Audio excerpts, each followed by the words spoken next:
এটা অতি দুখজনক তথা চিন্তনীয় বিষয় আপোনালোকৰ মাজলৈ লৈ আহিছোঁ।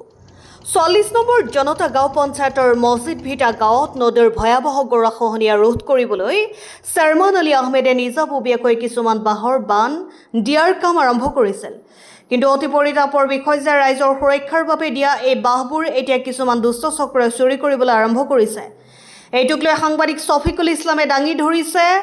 নিশাটোৰ আন্ধাৰৰ সুযোগ লৈ এই দুষ্ট চক্ৰই নাও লৈ আহি সেই বাঁহবোৰ কাটি বা টানি লৈ গৈছে। ভাবি চাওক, এই বাঁহবোৰ কোনো ব্যক্তিগত সম্পত্তি নহয়, ই হৈছে এই অঞ্চলটোৰ মাটি আৰু মানুহৰ ঘৰ-বাৰী বচাবলৈ দিয়া এখন প্ৰতিৰোধ বেৰ।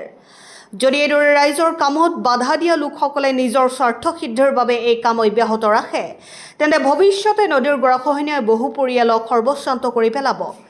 আজি সেইকেইটা বাঁহ চুৰি হোৱাৰ ফলত পৰৱৰ্তী সময়ত সমগ্ৰ অঞ্চলটোৱে নদীৰ বুকুত বিলীন হোৱাৰ আশংকা আছে। কোনো অসামাজিক চক্ৰৰ স্বাৰ্থৰ বাবে ৰাইজে নিজৰ ঘৰ মাটি হেৰুৱাবলগীয়া হোৱাটো কেতিয়াও মানি ল'ব নোৱাৰি। এই ভিডিঅ'টোৰ জৰিয়তে প্ৰশাসনৰ ওচৰত দাবী জনাইছোঁ, এই দুষ্ট চক্ৰটোক অতি শীঘ্ৰে চিনাক্ত কৰি তেওঁলোকৰ বিৰুদ্ধে কঠোৰ আইনী ব্যৱস্থা গ্ৰহণ কৰক। লগতে মই মছজিদ ভিটা গাঁৱৰ সচেতন ৰাইজক আহ্বান জনাইছোঁ, আপোনালোকে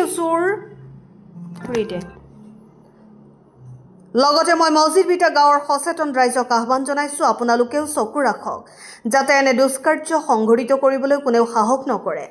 আমি সকলোৱে মিলি আমাৰ গাঁওখন আৰু এই কামটোক সুৰক্ষিত কৰি ৰাখিব লাগিব। জনস্বাৰ্থত কাম কৰা মানুহৰ সৈতে আমি সকলোৱে থিয় দিব লাগে।